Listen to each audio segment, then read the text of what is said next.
Saudara-saudara yang berkati oleh Tuhan kita Yesus Kristus, mari kita membaca Alkitab yang terdapat di dalam Matius pasal 25 ayat 14 sampai ayatnya yang ke-30.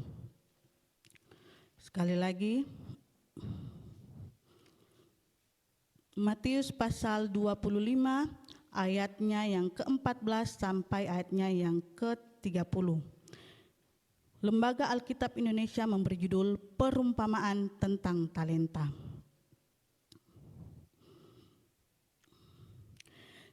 Sebab hal kerajaan sorga sama seperti seorang yang mau bepergian ke luar negeri, yang memanggil hamba-hambanya dan mempercayakan hartanya kepada mereka.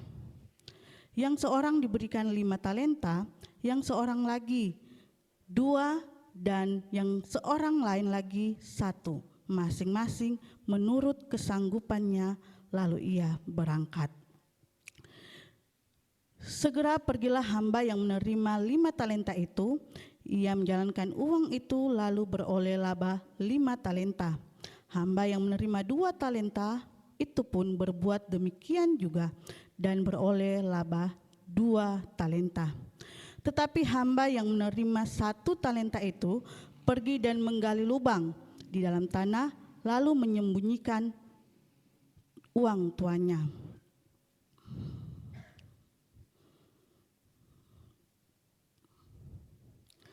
Lama sesudah itu, pulanglah tuan hamba-hamba itu, lalu mengadakan perhitungan dengan mereka. Hamba yang menerima 5 talenta itu datang dan ia membawa laba 5 talenta. Katanya, "Tuan, 5 talenta Tuan percayakan kepadaku. Lihat, aku telah beroleh laba 5 talenta." Maka kata tuan itu kepadanya, "Baik sekali perbuatanmu itu, hai hambaku yang setia, yang baik dan setia. Engkau telah setia dalam perkara kecil. Aku akan memberikan kepadamu tanggung jawab dalam perkara yang besar.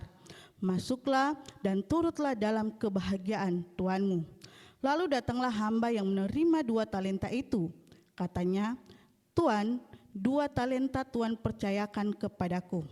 Lihat, aku telah beroleh laba 2 talenta."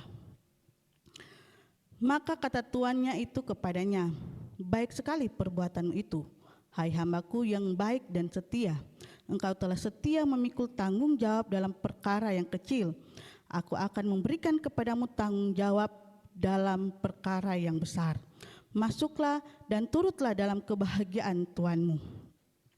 Kini datanglah juga hamba yang menerima 1 talenta itu dan berkata, "Tuan, aku tahu bahwa Tuhan adalah manusia yang kejam, yang menuai di tempat di mana Tuhan tidak menabur dan memungut dari tempat di mana Tuhan tidak menanam.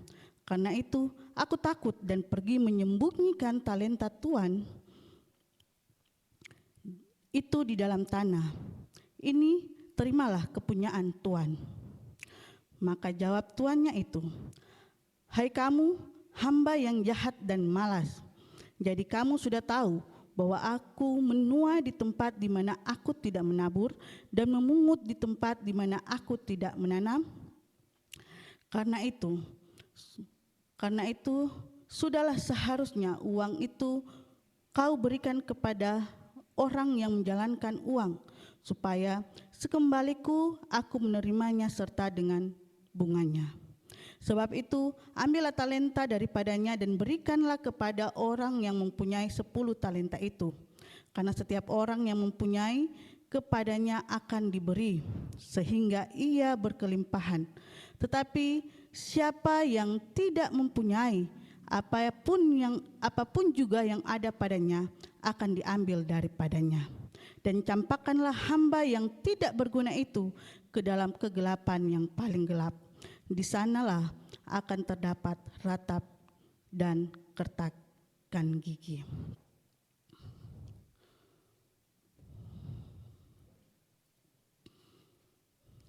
Saudara-saudara yang diberkati oleh Tuhan kita Yesus Kristus, dalam khotbah saat ini saya memberi tema hal kerajaan sorga. Sekali lagi saya memberi tema hal kerajaan sorga.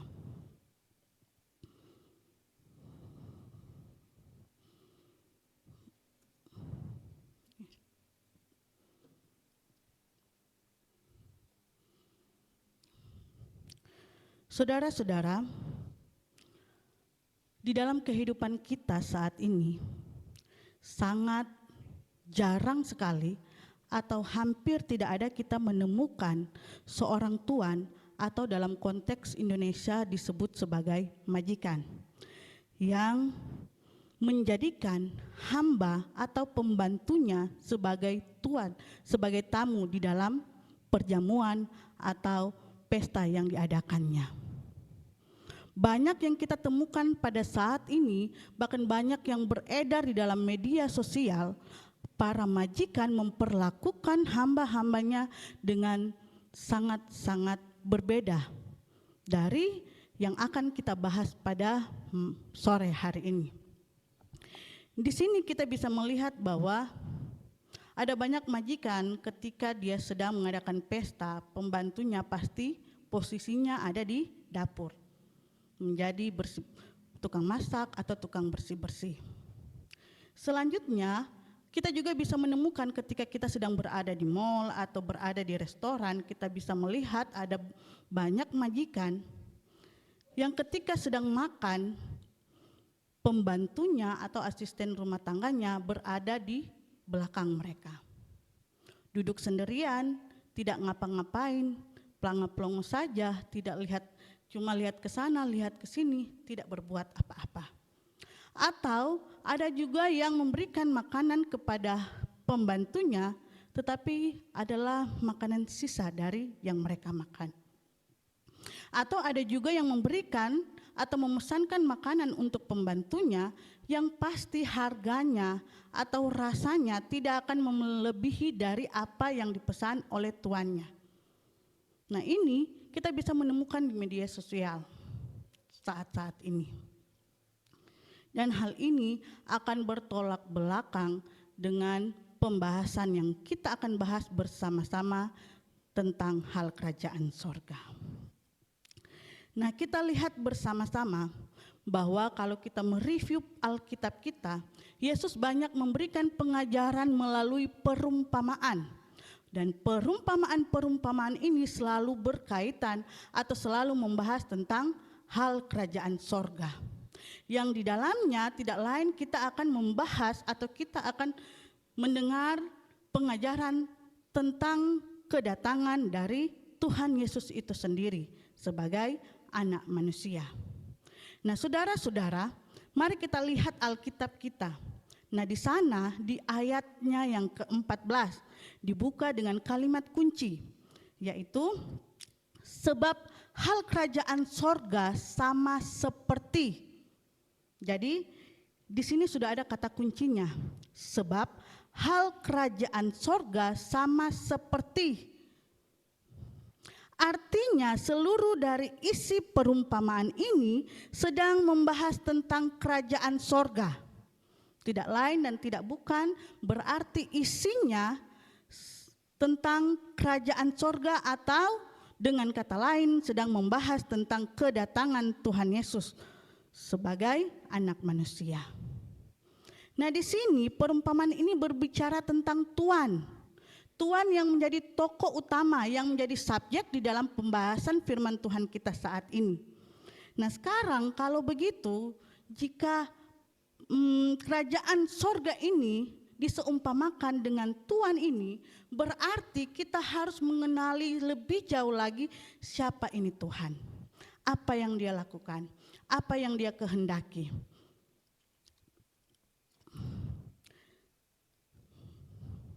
Dari sini kita bisa melihat, kita bisa mengenal siapa itu Tuhan. Di sini ada 3 pertanyaan yang saya kemukakan untuk kita bisa membahas, kita bisa memahami isi dari pembahasan kita. Yang pertama, siapakah Tuhan yang digambarkan dalam perumpamaan ini? Yang kedua, bagaimanakah seharusnya sikap para hamba dalam menanti kedatangan tuannya? Dan yang ketiga, apa yang Tuhan lakukan ketika Tuhan itu kembali. Yang pertama adalah Tuhan menggambarkan tentang Tuhan Yesus Kristus. Sekali lagi, Tuhan menggambarkan tentang Tuhan Yesus. Nah, di ayat 14 telah menerangkan bahwa Tuhan ini dia hendak melakukan perjalanan ke luar negeri. Di sini tidak ada penjelasan kapan waktunya, berapa lama, dan akan sampai kapan dia akan kembali. Hal ini kalau kita lihat di dalam perumpamaan-perumpamaan yang lain, perumpamaan tentang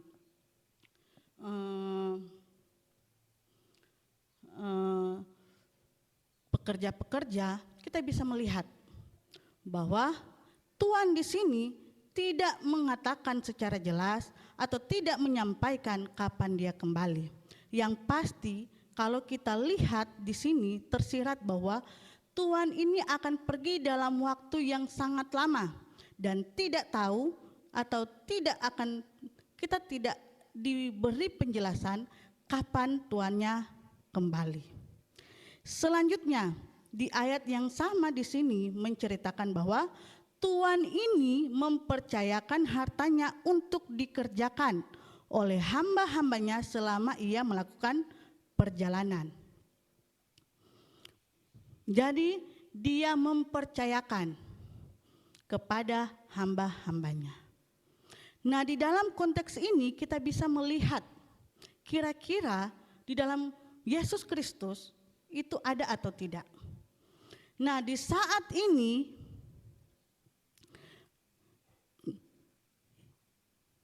Yesus Kristus telah naik ke sorga.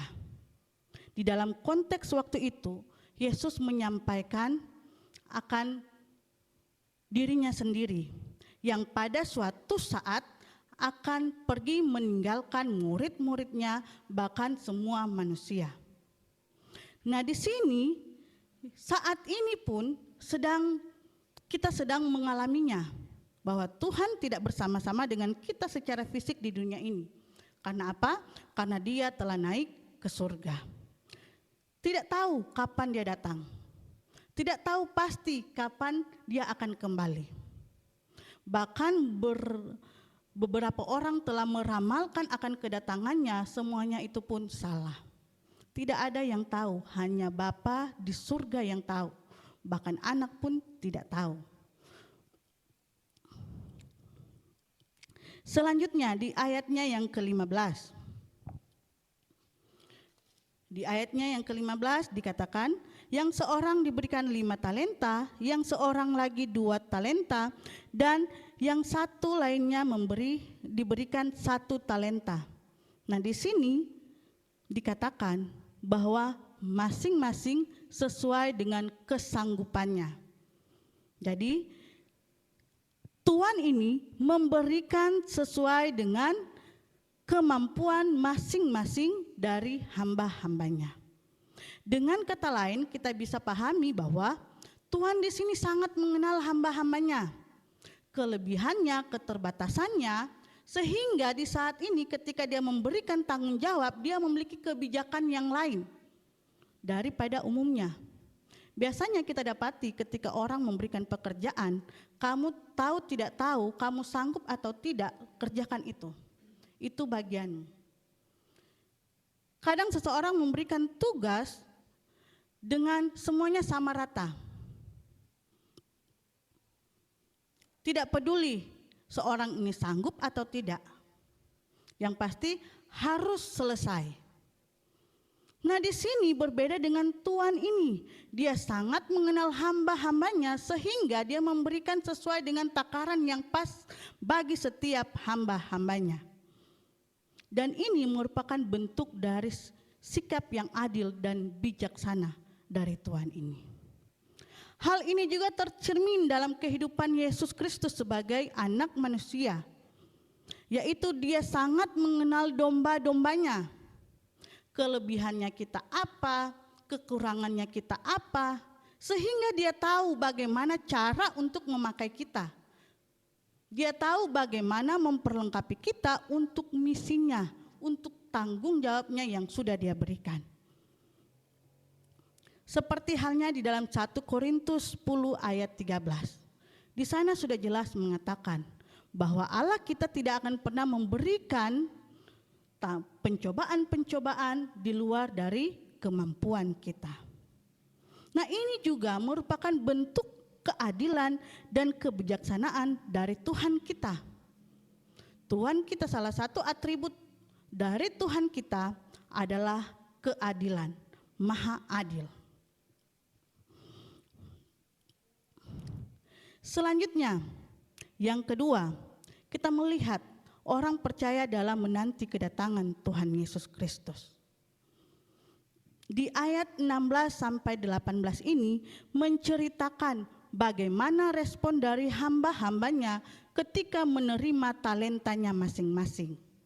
Nah, di sini kita bisa melihat bahwa hamba yang pertama dan kedua ketika mereka menerima talenta, yang mereka lakukan adalah segera pergi. Segera, di situ ada kata segera. Segera pergi, selanjutnya mengerjakan uang tuannya dan menghasilkan laba 100% dari laba mereka masing-masing. Nah, berbeda dengan hamba yang ketiga, dikatakan pergi. Jadi di sini ada keterangannya berkurang. Kalau tadi ada kata segera, keterangan segera. Di sini pergi, menggali lubang, menyembunyikan uangnya. Memang di sini kalau kita lihat sama-sama bekerja. Bahkan nanti kita akan melihat bahwa hamba yang ketiga ini, uang yang dia kembalikan itu tidak ada yang berkurang dari 1 talenta. Mungkin bagi sebagian orang ini bisa menjadi bahan pertimbangan. Oh, dia tidak merugikan saya. Uang yang saya berikan tidak berkurang 1 dinar pun, tidak hilang, tidak digelapkan. Tetapi kalau misalnya kita melihat akan kedatangan Tuhan Yesus, yang Tuhan Yesus kehendaki dalam kehidupan orang percaya, Tuhan Yesus tidak mau bahwa orang percaya bersikap pasif, tidak mengerjakan apa-apa. Saya percaya berarti saya selamat. Hukumnya adalah kita percaya kita diselamatkan. Tetapi apakah cukup sampai di situ? Tidak. Kita harus mengerjakan keselamatan kita.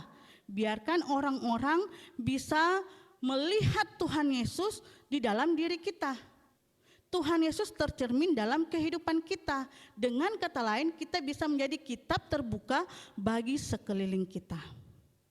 Kita harus aktif mengerjakan keselamatan kita. Jadi, bukan perbuatan itu adalah bagian dari hukum supaya kita selamat. Bukan percaya plus perbuatan baik, tidak. Tetapi itu merupakan buah dari setiap kita yang sudah diselamatkan oleh Tuhan Yesus Kristus. Selanjutnya kita lihat yang ketiga. Yang ketiga adalah berbicara tentang hari kedatangan Tuhan Yesus Kristus. Di ayatnya yang ke-19 sampai 30. Nah, di sini tuannya pulang dari perjalanannya, diceritakan di sana. Tuan ini pulang dari sekian lama dan pulang tanpa tidak diketahui kapan pulangnya. Yang pasti sudah dalam jangka waktu yang lama. Nah, apa yang akan dilakukan oleh tuannya saat ketika dia pulang? Dia sudah memberikan tanggung jawab, berarti ketika dia pulang, dia akan mengadakan perhitungan dengan hamba-hambanya. Di sana tercatat demikian. Dia akan mengadakan perhitungan dengan hamba-hambanya. Nah, di sini kita bisa melihat di dalam Alkitab kita bahwa hamba yang pertama dan hamba yang kedua mendapatkan apresiasi atau pujian dari tuannya. Karena apa? karena telah melakukan tugas tanggung jawabnya dengan begitu baik, dengan tekun, sehingga menghasilkan buah yang baik. Berbeda dengan hamba yang ketiga. Hamba yang ketiga sekali lagi dia tidak berbuat apa-apa dengan talenta yang diberikan oleh tuannya. Dia tidak mengerjakan apa-apa. Dia hanya pergi menggali lubang dan menyimpannya di dalam tanah. Dengan alasan dia takut karena tuannya kejam. Nah, di mana-mana kalau misalnya kita memiliki ketakutan akan seseorang, biasanya dia akan berbuat seperti apa yang tuannya itu atau orang itu yang sangat kejam suruh. Karena apa? Sudah terbayangkan bagi dia, kalau misalnya dia tidak melakukan pekerjaan ini, pasti hukuman apa atau sanksi apa yang akan diberikan oleh seseorang yang kejam itu. Ini berbanding terbalik dengan hamba ini. Alasan dari hamba ini yang secara sederhana berarti hamba ini memang tidak memiliki niat untuk mengerjakan tanggung jawab atau tugas yang diberikan oleh tuannya. Selanjutnya kita bisa melihat respon tuannya, hanya ada dua. Untuk hambanya yang baik dan setia, dia berkata, untuk hamba yang sudah mengerjakan tugasnya dengan baik, yang sudah beroleh laba, dia berkata, baik sekali pekerjaanmu, hai kamu hambaku yang baik dan setia. Sedangkan hamba ketiga, dia mengatakan apa? Hai kamu hamba yang jahat dan malas. Tidak ada yang lain dari dua hal ini. Pertama, hamba yang pertama dan kedua yang melakukan tanggung jawabnya, dia mengatakan apa? Baik sekali perbuatanmu ini. Hai hambaku yang baik dan setia. Sedangkan hamba yang ketiga, padahal yang dia lakukan sebenarnya bisa dijadikan bahan pertimbangan. Dia tidak merugikan tuannya, tidak menghilangkan uang tuannya 1 dinar pun, dia kembalikan secara utuh. Tetapi Tuhan tetap memandang salah. Dia mengatakan, hai hambaku yang jahat dan malas. Ini artinya bahwa sekali salah tetap salah. Tidak ada di hadapan Tuhan yang mempertimbangkan dosanya kecil, tidak merugikan apa-apa, tidak menyakiti siapapun. Tetapi sekali salah di mata Tuhan, sekali dosa di mata Tuhan, itu adalah dosa. Nah, demikian juga dengan Tuhan Yesus Kristus ketika kembali ke dunia ini, yang dia lakukan adalah melakukan perhitungan dengan kita semua manusia yang ada, baik orang percaya maupun orang yang tidak percaya. Dia tidak mengatakan kapan dia akan tiba waktunya. Untuk itu sikap dari hamba pertama dan kedua merupakan sikap yang berjaga-jaga. Tuhan mau supaya kita orang percaya di dalam penantiannya, kita tetap dalam sikap yang berjaga-jaga, tidak lalai melakukan tugas tanggung jawabnya.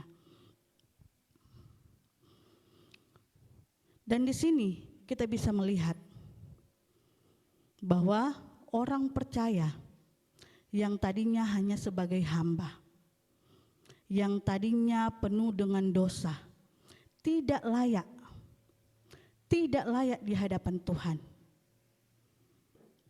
Bahkan satu dosa pun sudah memenuhi syarat untuk kita hidup di dalam kebinasaan kekal. Tetapi di sini kita bisa melihat bahwa Yesus menempatkan orang percaya di dalam kerajaan sorga. Hal ini pun yang dilakukan oleh Tuhan di dalam pembahasan yang kita bahas tadi. Tuhan mempersilakan kepada hamba-hambanya ini masuk di dalam kebahagiaannya. Jelas dikatakan kebahagiaannya, bukan masuk terus ke dapur, bukan masuk terus bersih-bersih, tidak. Dia mempersilakan hambanya ini masuk, menikmati hidangan, menikmati pesta yang sedang dia adakan, jamuan yang sedang dia adakan. Apa yang dia alami, apa yang dia rasakan, demikian juga hamba-hamba itu. Demikian juga kita sebagai orang percaya di hadapan Tuhan. Tuhan memberikan kemuliaan kepada kita. Dia mengakui kita yang berdosa ini di hadapan Bapanya. Berbeda dengan pendahuluan saya tadi. Hamba-hamba atau pembantu-pembantu dari majikan-majikan dari kebanyakan orang, jangankan sehidangan, kadang memesan makanan yang baru, makanan yang tersedia di situ, itu kadang tidak pantas. Kesenjangan yang begitu sangat jauh. Tetapi di dalam Tuhan Yesus Kristus tidak ada hal seperti itu. Tuhan memuliakan kita di hadapan Bapanya. Dia mengakui kita sebagai anak-anaknya di hadapan Bapanya. Saudara-saudara yang diberkati oleh Tuhan kita Yesus Kristus. Sekali lagi, perumpamaan ini menggambarkan Yesus yang akan datang kedua kali. Tidak ada yang tahu kapan. Di dalam Alkitab hanya diberitahu tanda-tanda. Di sana akan banyak bencana alam, peperangan, kelaparan, dan lain sebagainya. Tetapi waktu secara detail itu tidak ada. Perumpamaan ini menggambarkan dirinya sendiri yang kelak datang sebagai hakim yang adil dan bijaksana dalam melakukan perhitungan dengan setiap manusia. Sekali lagi, hanya ada dua keputusan. Hamba yang setia, yang baik dan setia, atau hamba yang jahat dan malas. Upah hamba yang jahat dan malas hanyalah kebinasaan kekal. Sedangkan hamba yang baik dan setia akan turut di dalam kerajaan Allah. Yang menjadi pertanyaannya kita di malam hari ini, yaitu apakah kita saat ini sudah menjadi hamba yang baik dan setia, ataukah kita masih menjadi hamba yang jahat dan malas? Hanya kita yang bisa menjawab pertanyaan ini dari masing-masing kita. Amin. Mari kita